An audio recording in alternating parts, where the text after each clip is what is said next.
Olá, hoje nós estamos aqui para falar um pouco sobre a busca, seleção e análise de fontes de informação sobre medicamentos.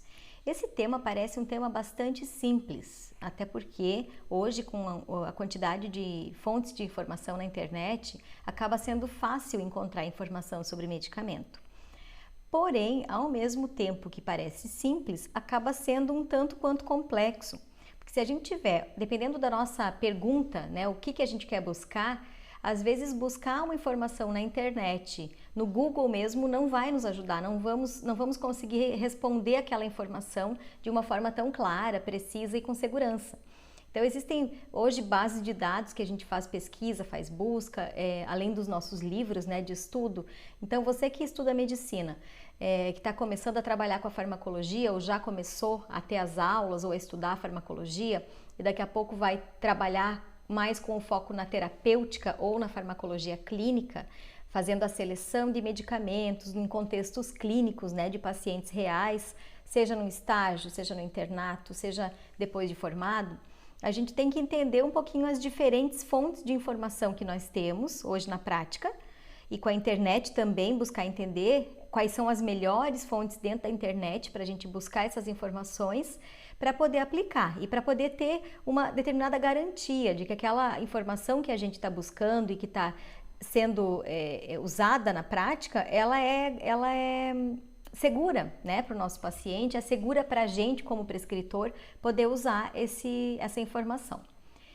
Bem, então a pergunta é, aonde tirar dúvidas sobre medicamentos e quais fontes de informação a gente pode acessar para tirar dúvidas sobre medicamentos.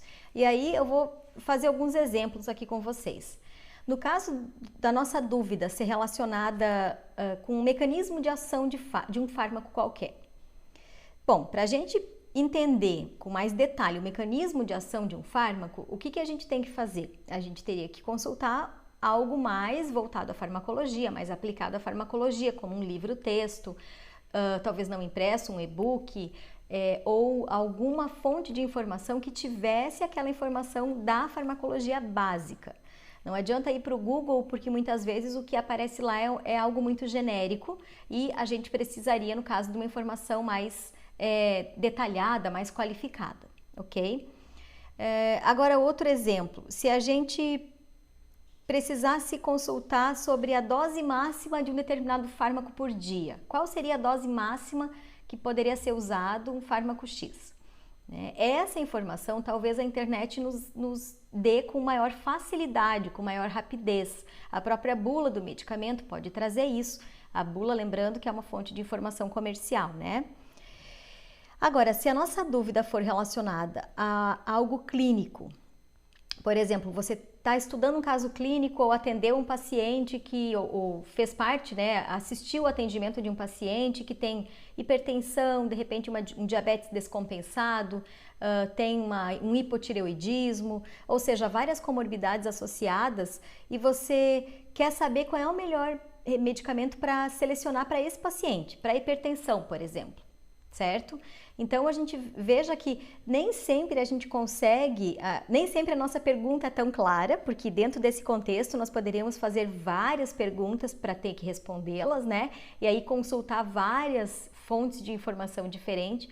Então, se a gente aplica as fontes de informação em contextos clínicos, acaba que é um pouco mais complicada essa busca, um pouco mais demorada, e aí não adianta a gente pensar assim, mas eu vou receitar lá o que o aplicativo vai me dizer, ou o que o meu prescritor já faz, eu vou fazer também, até porque a gente sabe que para que o futuro profissional, o futuro médico, no caso, tenha segurança para prescrever, ele tem que ter essa segurança dentro do conhecimento que ele desenvolveu, que ele sabe buscar.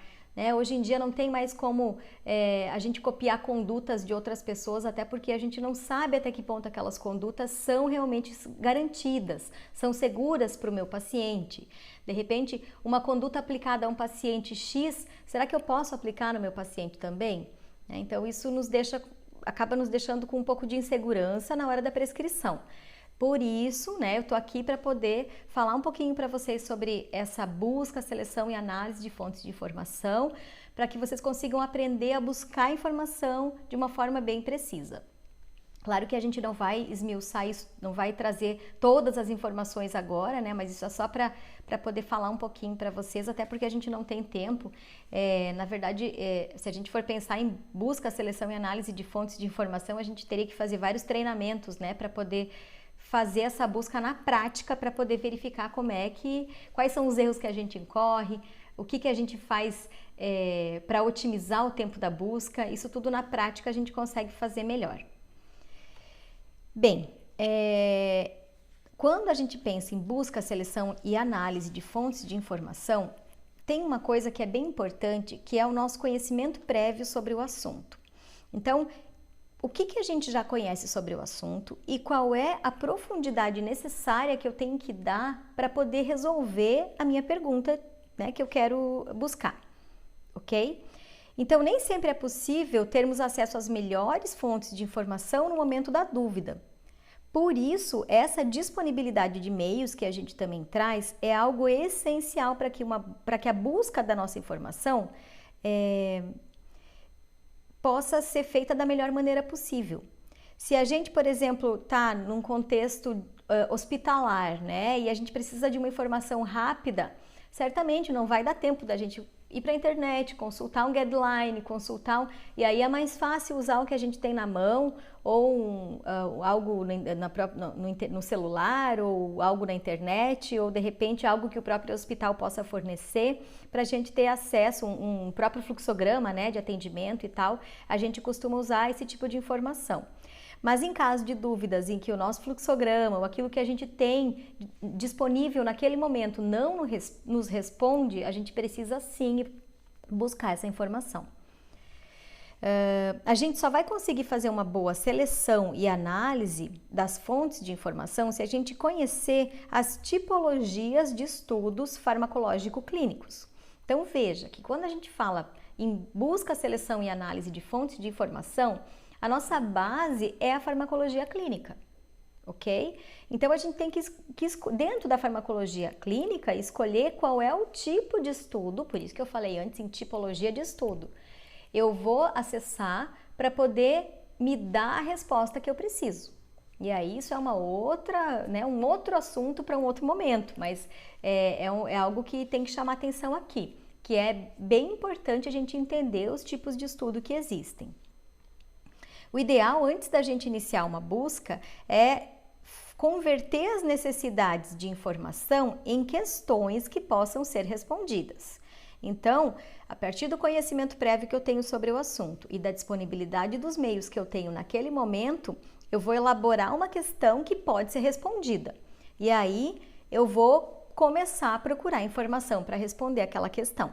Se eu não tiver uma questão claramente elaborada, eu vou me perder na minha busca, né? Eu vou buscar, vou para um lado, acho uma coisa, vou me interessar, vou começar a ver e aí eu me perco. Então eu tenho que ter um foco, um objetivo em mente, uma questão clara para poder ser respondida. Esse é o primeiro passo. Na verdade, aí a gente já vai lá para a questão lá da medicina baseada em evidência, né? Onde a primeira coisa que se faz para a gente buscar evidência de qualidade, saber buscar evidência, é fazer uma pergunta claramente, que possa ser claramente respondida.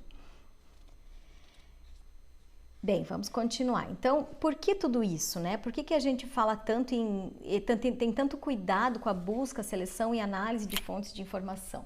Porque a gente está pautado, ou a gente quer estar pautado em condutas baseadas em evidências. Isso que eu trago para vocês aqui é algo mais antigo, mas na década de 90, mas são os primeiros autores e são autores muito famosos. Esses autores aqui, eles até hoje são usados como referência. Por quê? Porque eles começaram a trazer essa ideia da conduta baseada em evidência. E aí, estudos mostram que apenas metade das intervenções médicas atualmente disponíveis foram avaliadas com metodologia sistematizada de bom nível. E entre essas, menos da metade se mostrou efetiva. Então, veja como é importante a gente buscar essas informações e tomar realmente condutas, decisões baseadas em evidência. Bem, além disso, A medicina baseada em evidência, além da gente fazer uma boa pergunta primeiro, para poder depois ir para as fontes fazer a busca, para que a gente possa ir para as fontes fazer a busca, a gente tem que saber selecionar artigos.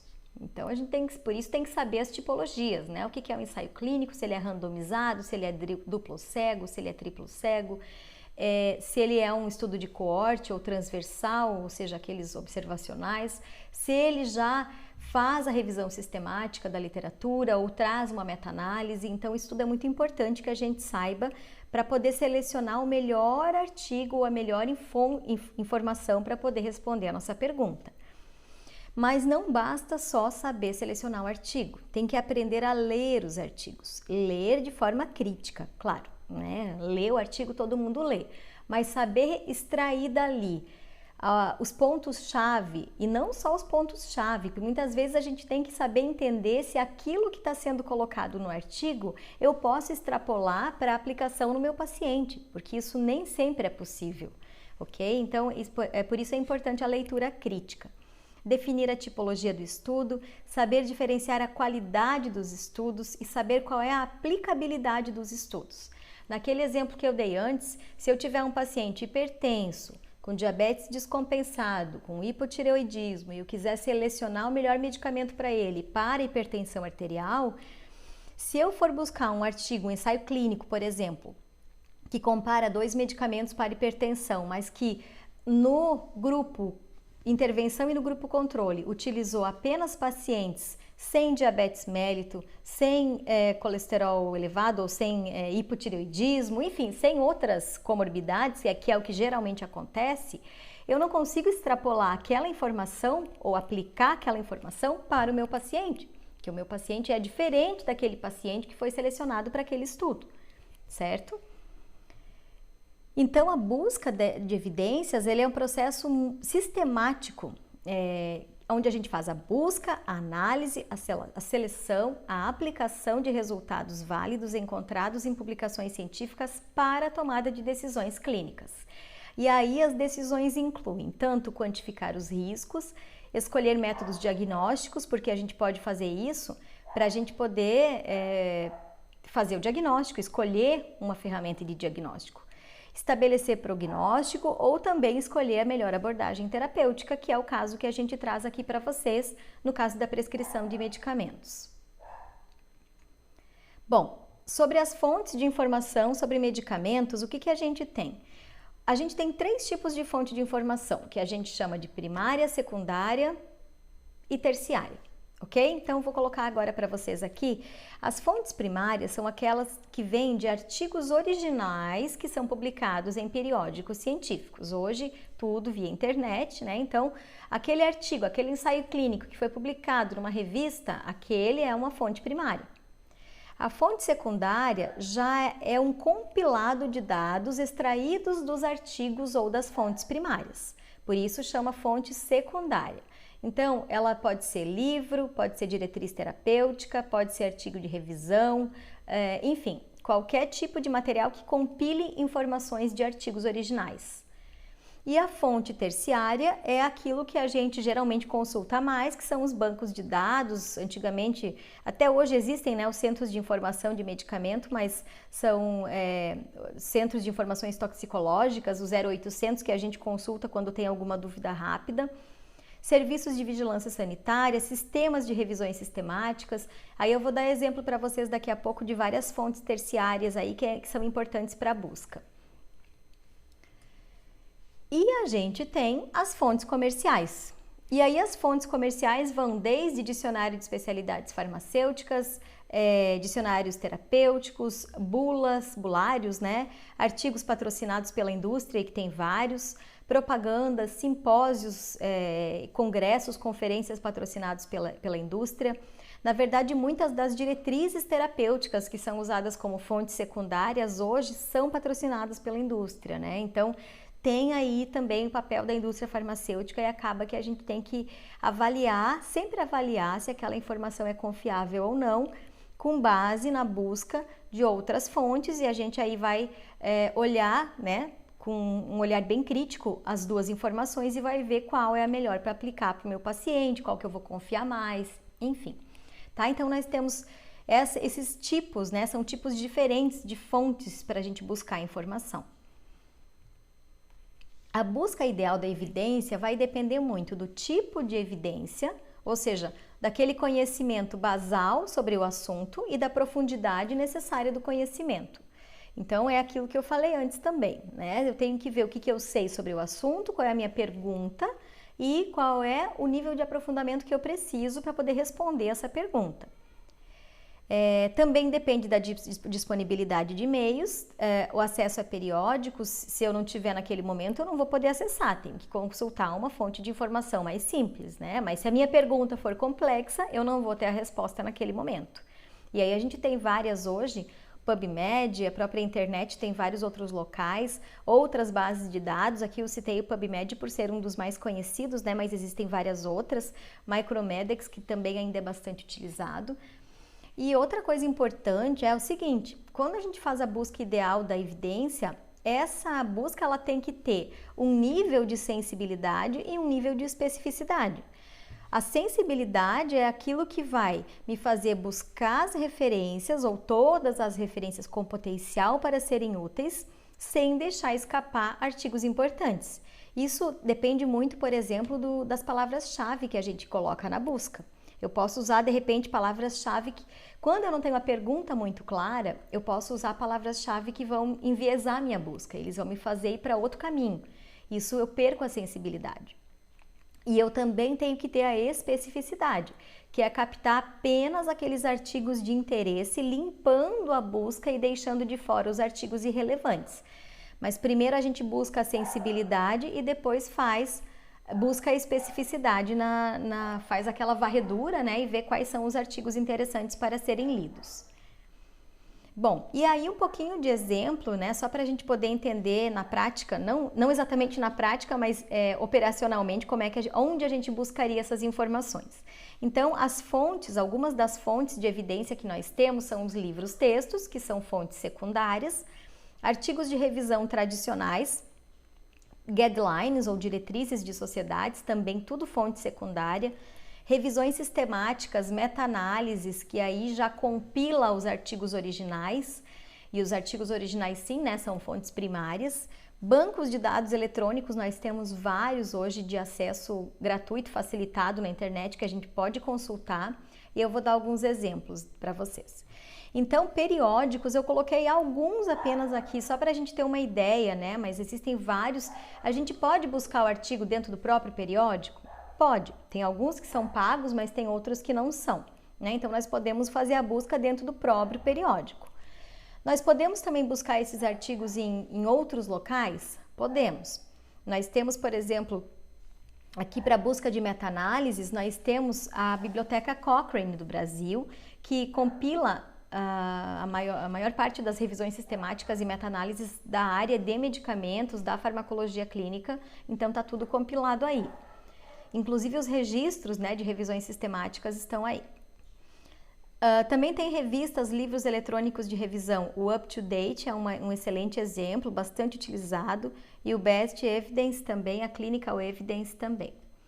E aí nós temos dentro das bases de dados o PubMed, né, que eu acabei falando já antes, que é um dos mais usados na área da saúde e que nos dá uma diversidade muito grande de informação, porque ele compila informações em nível mundial, então todos os artigos publicados, né, mundialmente.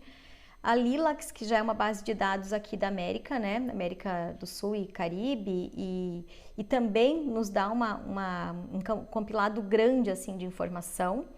Existem outros, por exemplo, periódicos CAPES aqui no Brasil, que poderia estar aqui, eu acabei não colocando, mas poderia também estar aqui. Eu coloquei os mais importantes dentro da área de farmacologia clínica.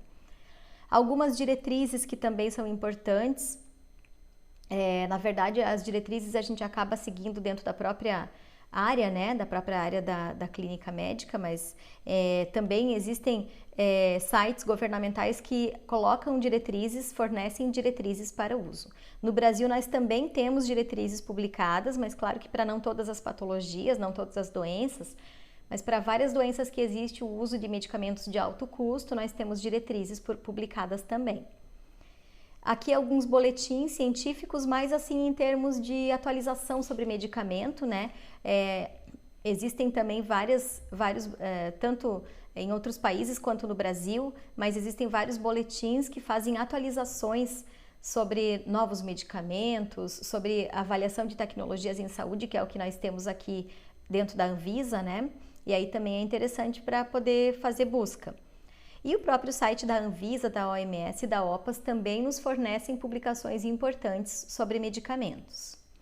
Então é isso, hoje o que eu queria passar para vocês é um pouquinho dessa parte importante dentro da farmacologia clínica ou da busca da evidência científica, que é como fazer a busca da informação, tá? Então pautado sempre, conhecer primeiro as fontes de informação que nós temos, se ela é primária, secundária, terciária, se é uma informação comercial. Depois, saber analisar, saber fazer a busca, saber ler o artigo ou ler o material que a gente selecionou de uma maneira crítica, saber retirar aquilo que a gente está procurando, saber se é possível aplicar no nosso paciente ou no nosso caso real, ou seja, um caso clínico, fictício, enfim. E depois da aplicação, poder fazer uma avaliação se aquela informação que a gente aplicou realmente estava correta ou não, foi a melhor ou não, e isso faz parte também da conduta terapêutica. Muito obrigada!